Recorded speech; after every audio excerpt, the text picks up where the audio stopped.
নিখোঁজ হয়ে যাওয়া গৃহবধূ ফিরে এসে স্বামী ও শাশুড়ির বিরুদ্ধে বধূ নির্যাতনের মামলা দায়ের করল থানায়। গত শনিবার প্রিয়া সরকার নামে এক তরুণী গৃহবধূ শেখেরকোট পাণ্ডবপুর সন্ন্যাসী পাড়াস্থিত স্বামীর বাড়ি থেকে আচমকা নিখোঁজ হয়ে গিয়েছিল।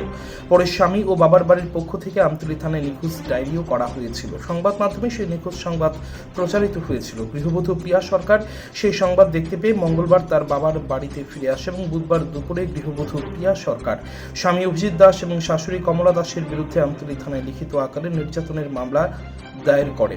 ওই গৃহবধূর অভিযোগ, গত 2020 সালে শেখেরকোট পাণ্ডবপুর সন্ন্যাসী পাড়ার অভিজিৎ দাসের সাথে সামাজিকভাবে বিয়ে হয়েছিল তার। এরপর থেকে স্বামী অভিজিৎ দাস এবং শাশুড়ি কমলা দাস বাবার বাড়ি থেকে টাকা এবং সোনার গয়না আনার জন্য শারীরিক ও মানসিক নির্যাতন করত।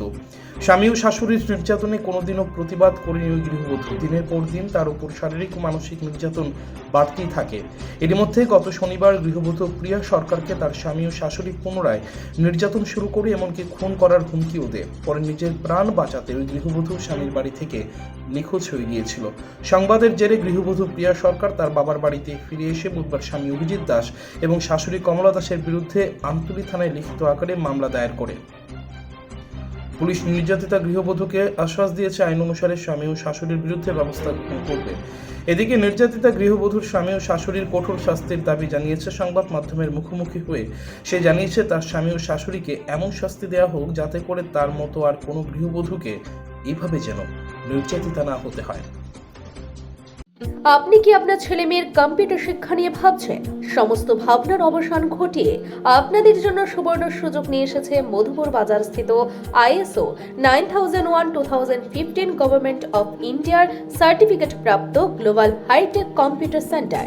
DCA, PGDCA, BTP, Bengali typing এমনকি আরও বিপুল কোর্সের সম্ভার নিয়ে হাজির হয়েছে আপনাদের সেবায়। আমাদের এখানে অভিজ্ঞ শিক্ষক দ্বারা কম্পিউটার শেখানো হয়। বিশেষ আকর্ষণ হিসেবে থাকছে রেজিস্ট্রেশন ফি ছাড়াই আপনি ভর্তি হতে পারছেন আমাদের এখানে। তাই আর দেরি না করে আজই চলে আসুন গ্লোবাল কম্পিউটার সেন্টারে। আমাদের ঠিকানা মধুপুর বাজার, নিউজ ত্রিপুরা 24 চ্যানেলের পাশে। আমার স্বামী আমার শাশুড়ি খুবই অত্যাচার করতো, 4 বছর ধরে করতো। তো আমি কোনোদিনও সাহস পাইছি না কোনের। তো এবার অতিরিক্ত হওয়ার পরেই আমি বাড়ি থেকে বাইরেছি। অতিরিক্ত হওয়ার বলতে আমার এই দাও দিয়ে গেছে মারতো, তারপরে আমার শাশুড়ি মারছে, আমার হাজবেন্ডও মারছে। তোমার হাজবেন্ডের নাম কি? অভিজিৎ দাস। কোন জায়গাতে বাড়ি? শেখেরকোট পাণ্ডবপুর। আচ্ছা, হ্যাঁ, কি হয়েছে তারপরে মারধর করতো, কইতো তোর মা জিনিসপত্র দিছে না বিয়ের সময়, যা ওখানে বাপের বাড়িতে জিনিসপত্র লইয়া আমার কোনো জায়গায় চাইতে দিচ্ছে না, শুধু মামার বাড়িতে চাইতে দিচ্ছে না, কোনো জায়গায় চাইতে দিচ্ছে না, শুধু একমাত্র বাবার বাড়িতে চাইতে দেয়।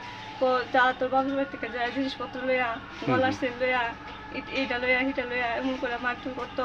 তারপরে একদিন ডাল লইয়া গেছে মারতো। তারপরে আমার কইছে তোরে প্রাণে মারালাম, এই মতো হুমকি টুমকি দিত প্রায় সময়। এরপরে সেদিনকা শনিবার দিন আমি বাধ্য হয়েছিলাম, আমার প্রাণের ভয়ে আমি বাড়ি ছাড়ছি। কোন জায়গাতে আসিলা? আমি আমার বান্ধবীর বাড়ি গেছিলাম। আচ্ছা, তো এরপরে এখান থেকে তুমি কিভাবে আসো? এখান থেকে আমি নিউজে পত্রিকার মধ্যে দেখা, তারপরে আমি আমার মামারে ফোন করছি, তারপরে তারা গিয়ে সেরা আনছে। আচ্ছা, তো তুমি কি মানে তোমার স্বামীর বিরুদ্ধে কি মামলা করছো? হ্যাঁ, আজকে আমি গিয়ে স্বামী আর শাশুড়ির বিরুদ্ধে মামলা করছি। অনেক অত্যাচার করতেছে, আমি আর সহ্য করতে পারতেছি না, বাধ্য হয়ে আমি প্রাণের ভয়ে আজকে গিয়ে সেরা মামলা করেছি। তোমার শাশুড়ির নাম কি? কমলা দাস। এখন কোন জায়গাতে আইছো তুমি? এখন আমি আমার মামার বাড়িতে আসছি, কাঞ্চনমালা। Report news Tripura 24।